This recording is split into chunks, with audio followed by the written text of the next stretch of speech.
मारने के लिए, किसी को तारने, किसी को मारने।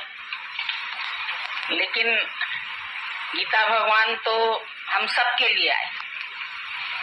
कोई ऐसा विशेष नहीं है व्यक्ति जिसके लिए आए, पर वो हम सब के लिए आए प्रकट होके। ऐसे तो निराकार रूप से रहता ही है हमेशा, लेकिन जब वो सगुण साकार रूप में आता है तो उसकी छवि निराली हो जाती है। लड़की तो ऐसे ही रहती है, पर जब शादी के दिन सजती है तो उसका नूर अलग ही हो जाता है। तो निराकार परमात्मा भी जब साकार होके अपने आभूषणों से सजा धजा आता है तो उसकी छटा भी निराली हो जाती है। वो विशेष प्रेमियों के लिए कैसे छिपे हुए वेश में आया। और सही बात है, जब अवतार होते हैं तो वो अपने आप को बहुत छिपा के रखते हैं, सबके सामने प्रकट नहीं होते हैं। तो हम सब साथ भी रहते थे, पर ये दिन किसी को भी नहीं पता था कि आज के दिन ऐसे अवतरित हुए, और कभी ऐसे मनाया भी नहीं। लेकिन एक दिन उनके मुख से ही निकल गए। हम लोग सब सैर पे थे, एक फूल वाली फूल बेच रही थी, तो हम लोगों में किसी का मन हुआ फूल खरीद के, रजनीगंधा के फूल थे बहुत सुंदर, ऐसे ही गीता भगवान को दे दिया। तो बोले क्या तुम लोग को पता है क्या आज? मैं क्या पता है? बोला आज के दिन बर्थडे है हमारा। ऐसे बात निकली चलते चलते रास्ते में। फिर तो हम लोग सबको बहुत खुशी हुई। उस दिन जा रहे थे हम लोग तुलसी माता के घर, वहीं पर इत्तेफाक से एक छोटा सा केक लेके आए और प्यार से सबके मुंह में भगवान ने डाला काट के। तो बताया ऐसे, वैसे तो छिपे ही रहते हैं, उनको कोई प्रसिद्धि नहीं चाहिए। अवतार जब जब आते हैं तो वो हमारे लिए छिप के आते हैं।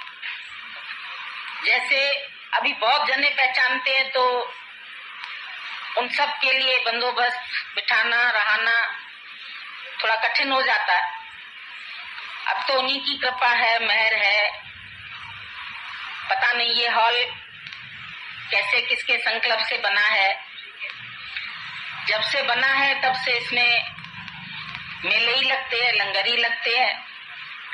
सब हैरान हो जाते हैं, अरे आपके पास हमेशा इतने लोग रहते हैं? हमने कहा हमेशा ही रहते हैं। रात को 10 जाते हैं, सुबह 20 आ जाते हैं। तो ये ऐसी सृष्टि है दादा भगवान की, गीता भगवान की मेहर, जो कहाँ अब तो कोने कोने में गीत उनका है। और कैसे हर तरफ अवतार की खुशबू फैल जाती है। आज भी कई जो आए हैं यहाँ नहीं था, लेकिन ये सब अपने आप ही आए हैं। हमने किसी को भी बुलाया नहीं। और ये सब कैसे पहुंच गए। तब से शैला जी ने बनाया 19 को हम आ रहे हैं, 1900 आ रहे हैं, तो तब तक भी हमको याद नहीं था। फिर किसी ने कहा आज के दिन चेटी चंड है, तो हमको याद है चैत्र का चांद। आप लोग चैत्र बोलते हैं, हम लोग चेट बोलते हैं, तो चेटी चंड बोलते हैं, चांद। दूज का चांद आज दिखाई देगा सबको। और आज के दिन पैदा हुए इसीलिए उनका नाम चंद्रा था। फिर जब गीता का ज्ञान मिल गया तो नाम भी गीता हो गया। तो ये कैसे मशहूरी होती है अवतार की। वो कराना भी नहीं चाहते, छिपे भी रहते हैं, लेकिन जब सबको जीवन में परिवर्तन आ जाता है और खुशियों से जीवन भर जाती है,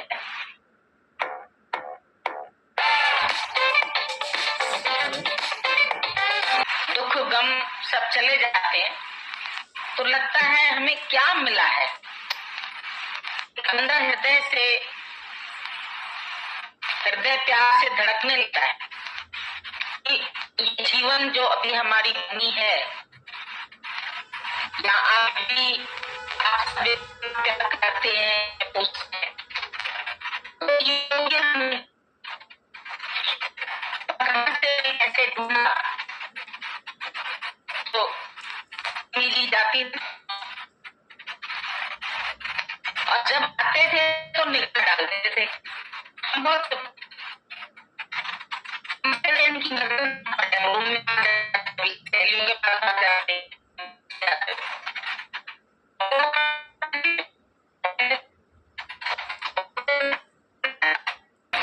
हमारे रिश्तेदार आए, बोले ये नया मुल्ला जल्दी मांग देगा, क्योंकि कोई शादी थी रिश्तेदारी में तो हम गए नहीं थे, तो सब हमारे पीछे पड़ गए, तुम क्यों नहीं आई, तुम क्यों नहीं आई। और हमको इतना शौक होता था शादी ब्याह का, लेकिन घर की शादी थी और हम नहीं गए। फिर वो लोग सब इधर आए मिलने, ये लड़की आई नहीं, हम लोग जाते हैं मिलने इसके साथ। तो बहुत हमको पकड़ा, बोला तुम दुनिया से भागना चाहती है, एस्केपिज्म है, ये है वो है। हम चुपचाप उनके लिए कुछ न खिलाते रहे, कभी पकौड़े बनाते, कभी चाय बनाते, कभी चीज बनाते, जैसे उनका मुंह बंद रहे, मुंह में खाना पड़ा रहे, हमको छोड़ दे। तो जिसको एक बार गुरु पकड़ ले तो वो छूट नहीं सकता है, नजर पड़ जाए तो वो उसको हासिल ही करके रहते हैं। तो कैसे उन्होंने हासिल किया, कैसे पकड़ा, कैसे बनाया, ये कारीगर की बारीकी है बहुत। जितना कारीगर जानता है क्या बनाना है मेरे को, पत्थर तो ऐसे ही पड़ा रहता है, लकड़ी का टुकड़ा पानी में बहता रहता है, पर जब शिल्पी की, कारीगर की नजर पड़ जाती है तो वो उसको बना देता है। और आज वही सांचा है उन्हीं का बनाया हुआ, और उस सांचे में कितने प्रेमी बनते जा रहे हैं, सब वैसे ही हूबहू। अभी आशीर्वाद भी दिया भगवान ने कि भगवान में और तुम्हारे में कोई फर्क नहीं है, कोई अंतर नहीं है। तो मंझा तो जड़ो डाहन दिनो डस, तेरे से तेरे जैसे ही पैदा होंगे। आम के बीज से आम का पेड़ ही बनेगा, और एक बीज मिटता है तो कितने फल बन जाते हैं, और जितने फल बनते हैं उन सब के अंदर छिपा हुआ एक पेड़ है उसके बीज में, और फिर वो जहां पड़ता है फिर वहां पेड़ बन जाता है, फिर जहां जाता है फिर अनंत गुना हो जाता है। ये भगवान का विस्तार है, कैसे एक से अनेक। निराकार रूप से भगवान ने बोला एको हम बहुश्याम, मैं एक से बहुत हो जाऊं तो बहुत हो गया। और दिखाई दे रहा है ऐसे पवित्र संतान जो उसने दृष्टि से पैदा किए, देह से नहीं। देह तो उनकी इतनी पवित्र रही जो आज दिन तक लोग हैरान होते हैं कि कबीर के पास भी एक दो बेटा हुआ, कमाली पैदा हुए, लेकिन इन्होंने तो ज्यों की त्यों धर दी। कबीर कह के गया था और इन्होंने वो आदर्श जीवन में दिखाया। कैसे उनको ज्ञान लगा, वो भी जी चुराते थे ज्ञान से, भागते रहते थे। दादाजी को ज्ञान था, और मजे की बात यह है कि जब इनका अवतरण हुआ तो दादा का वो धन चला गया। करोड़ों रुपए कमाते थे व्यापारी, माल सस्ता हो गया, महंगा खरीदा तो एकदम नुकसान पड़ गया। अब वो धन गया और इस धन के रूप में गीता भगवान प्रकट हुए, और प्रकट होते ही उनको गुरु मिल गया।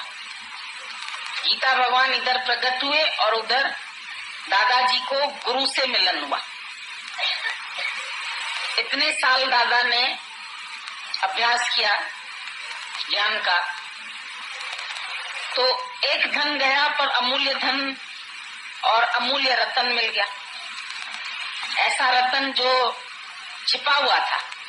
अभी भगवान बोल रहे थे कर्ण सूरज पुत्र था, लेकिन कुंवारे में हुआ इसीलिए उसको छिपा के रखा गया। वैसे अगर कुंवारे का अर्थ लिया जाए तो कुंवारा मानव पवित्र, जब तक लड़की कुंवारी है वो पवित्र है। तो जो भगवान भी प्रकट होते हैं, क्राइस्ट पैदा हुआ कुंवारी कन्या से, उसके लिए भी दोष लगाए गए थे। लेकिन कुंवारे शब्द का लोगों ने ये अर्थ लिया कि शादी नहीं हुई थी, लेकिन कुंवारे शब्द का अर्थ है पवित्र। तो जब कुंती माता भी पवित्र थी तो सूर्य पुत्र पैदा हो गया। उसके अंदर बहुत शक्ति थी और इतना उन्होंने फिर उसको छिपा के रख दिया, दासी को दे दिया। लेकिन कर्ण की कलाएं कम नहीं हुई थी। अंत में भी कुंती माता को डर लगा था और वो कर्ण के पास गई और उसको जाकर के बताया ये सब 5 तुम्हारे ही भाई हैं, 5 पांडव। और अंदर मोह था अर्जुन से, तो उसको कहने लगी तुम अर्जुन को मत मारना। उसको अंदर में लगा देखो पुत्र तो मैं भी हूं इसका, लेकिन मेरे लिए नहीं चाह रही है कि मैं न मरूं। चाह तो रही थी उसके लिए भी, पर पाला जिसको उससे ममता ज्यादा थी। तो उसको बोला ये तुम अर्जुन को मेहरबानी करके मेरे 5 पुत्रों को नहीं मारना। बोला माँ अगर तू कहती है तो मैं भी तुमको वरदान देता हूं कि रहेंगे 5 ही तुम्हारे, या अर्जुन रहेगा या कर्ण रहेगा, तुम्हारे 5 तो रहेंगे ही रहेंगे। लेकिन फिर भी उसने अपने को हरा दिया, उसको जिता दिया। तो कहने का मतलब है कि कलाएं चाहे कितनी छिपाई जाए, दासी को दे दी, लेकिन जो चीज चमकने वाली है वो तो चमकती ही है। उसको देखने के लिए भी किसी और साधन की जरूरत नहीं पड़ती है। एक जगह एक बाप और बेटा बैठे हुए थे। रात के समय अचानक बाप ने बोला जाओ देखो बाहर सूर्य निकला। बेटा भी इतना कम दिमाग का था, लौट के आया, बोला पिताजी बाहर बहुत अंधेरा है, दिख ही नहीं रहा है कि सूरज निकला है कि नहीं। अंधेरे में कैसे देखूं कि सूरज निकला। बाप उससे धुरंधर थे, बोले बेटा लालटेन रखी है ना, ले जा, लालटेन से तुमको दिखाई देगा कि सूरज निकला है कि नहीं निकला है। तो कैसी बात अजीब सी लगती है सुनने में, लेकिन अगर इसका अर्थ देखें तो सारी दुनिया लालटेन से ही सूर्य को देखने की कोशिश कर रही है, साधन से भगवान को पाना चाहती है। साधन करे है जब तलक नहीं ब्रह्म जाना जाए है। जब तक तुम साधन करते रहोगे तुम ब्रह्म को नहीं जान सकते, परमात्मा को नहीं जान सकते, क्योंकि साधन किए जाते हैं जो वस्तु मेरे से बाहर है उसकी प्राप्ति के लिए। लेकिन जो स्वयं तू है उसको जानने के लिए क्या साधन करेंगे। सूर्य को देखने के लिए कौन सी लाइट चाहिए? कोई सर्च लाइट चाहिए, कोई टॉर्च चाहिए, कोई दिया चाहिए, क्या चाहिए? सूर्य को सूर्य के प्रकाश से ही देख सकते हैं, उसको देखने का और कोई साधन नहीं है। किसी साधन से तुमको प्रभु की प्राप्ति नहीं हो सकती है। चाहे तुम जप करो, तप करो, पूजा करो, नियम करो, पाठ करो, कुछ भी करो, लेकिन उन सब से ब्रह्म की प्राप्ति तुमको नहीं होगी। ब्रह्म को प्राप्त करना माना स्वयं को पाना। ब्रह्म कहीं बाहर नहीं रहता जहां से हमें मिल जाएगा। परमात्मा कोई वस्तु नहीं है कि किसी दुकान पर हमको तौल के मिल जाएगी। वस्तु तो तुम्हें मिल जाएगी, गोल्ड मिल जाएगा तौल के, हीरा मिल जाएगा कैरेट से, सामान दुनिया भर का तुमको पैसे से, बाहर से, दुकानों से मिल सकता है, पर इसकी कोई दुकान नहीं, क्योंकि ये तुम्हारा स्वरूप है, तुम स्वयं है। स्वयं को जानना ही मोक्ष को प्राप्त करना है। Self realization is God realization. Mathura में, काशी में, वृंदावन में नहीं थे। अब ऐसे तो हम कहें गीता भगवान की जन्मभूमि सिंध हैदराबाद में, अब तुम राम की जन्मभूमि के लिए देखते हो इतने झगड़े हुए। अब वो इतने साल बाद भी उस टुकड़े को पकड़ के बैठे हैं। अब हम भी ढूंढने जाएं कहाँ उनका घर था हैदराबाद सिंध में, वो जन्मभूमि को पकड़े। जन्मभूमि का मतलब ऐसा है, कहाँ हुआ, वो है तुम्हारी जन्मभूमि, जहां तुमको अपने स्वरूप की पहचान मिली। हम सबको गीता भगवान ने बोला तुम लखनऊ कभी नहीं छोड़ना, और तब तो ये हम लोग सोच नहीं सकते थे, संभव नहीं था, क्योंकि उनका जहाँ ट्रांसफर होता था डैडी का, वहां जाना पड़ता हम लोग को। लेकिन ऐसा शब्द उनका, मतलब जो वो शब्द कहते थे उस शब्द को हम गिरने नहीं देते थे। गिरा दें तो वो वचन फिर वैल्यूएबल नहीं होता है। वो ज्यों का त्यों अंदर से मानते थे और ज्यों का त्यों उसमें स्थित रहने की कोशिश करते थे कि जो बात उन्होंने कही यही बात। कितने ऑफर्स आए, कहीं कोठियां मिली, कहीं बंगले मिले रहने के लिए, कहीं कुछ मिले, और हम लोग रहते थे उधर छोटी झोपड़ी में, कुछ नहीं चाहिए। वो कहते थे वहां इतनी सहूलियतें हैं, ये है वो है, लेकिन गुरु का वचन दिमाग में था। चाहे तन से हमारे पास धन न हो, घर न हो, कुछ न हो, इनका तो मंत्र हो गया था कुछ नहीं चाहिए। वो कहीं से ले आते थे सामान वगैरह, कभी साड़ी ले आए, कभी चीजें ले आए, ये कहती थी जा वापस कर दो, हमको चाहिए ही नहीं। इतना पक्का कर लिया, कुछ नहीं चाहिए। गीता भगवान ने चाह चमारी चिड़ी कह दी, हमको चाहिए ही नहीं। मतलब ये भी नहीं था अच्छा सहज मिला तो दूध बराबर, ऐसा भी नहीं। पर दूसरी पॉइंट हमारी आती है, दिने दुखोया अण दिने राजी रहे। मतलब देने से बल्कि दुख है, क्या करेंगे, पदार्थ संभालने पड़ते। नहीं है तो मस्त फकीर है, जहां बैठे वहीं सवेरा, जहां बैठे वहीं सत्संग, जहां बैठे वहीं दुनिया लग गई। साधु तो रमता भला, पानी तो बहता भला, घूमते रहे, बल्कि कुछ भी नहीं होता था। ताला इतना छोटा सा लगाते थे, और वो ताला भी हम बताएं तुमको, अब रम्ज ऐसे खींचते थे तो खुल जाता, चाबी नहीं होती थी उसकी चाबी ही नहीं होती थी। जो आए बस खींच ले, अंदर बैठ जाए जाके, है ही नहीं कुछ, क्या ले जाओगे। किसी अलमारी में नहीं लगाते थे चाबी। तो गुरु ने ऐसा पकड़ बना दिया शुरू, जहां बैठो वहीं तुम शहंशाह, और शहंशाहों का भी शहंशाह बना दिया। ऐसा उनका ये चमत्कार, ऐसी उनकी ये बातें हैं कि उन्होंने हमें राजाओं का राजा बना दिया। अब लगता है शहंशाह भी अपनी शहंशाही में दुखी है कहीं, उसको भी ये आत्म रस नहीं मिला हुआ है, उसको भी ये आनंद नहीं मिला है। लेकिन ज्ञानी सुखी, सबसे ज्यादा सुखी है तो ब्रह्म ज्ञानी, आप परमेश्वर।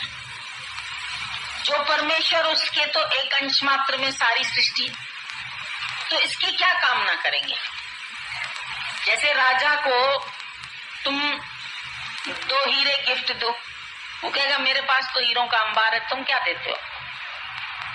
तो ज्ञानी के पास तो आनंद का अंबार है, उसको इतने इतने सुखों के पीछे दौड़ने की जरूरत ही नहीं है। सुख क्या, क्योंकि सुख मांगे दुख आगे आएगा। जिन्होंने पदार्थ इकट्ठे किए, जिन्होंने धन जोड़ा, जिन्होंने घर बनाए, जिन्होंने माया बनाई, वो सब बेचारे हमारे पास आते हैं और रोते हैं। उनके आंसू बल्कि यहाँ पहुंच लिए जाते हैं। सगल सृष्टि का राजा दुखिया, सिकंदर को भी संत के पास झुकना पड़ा था।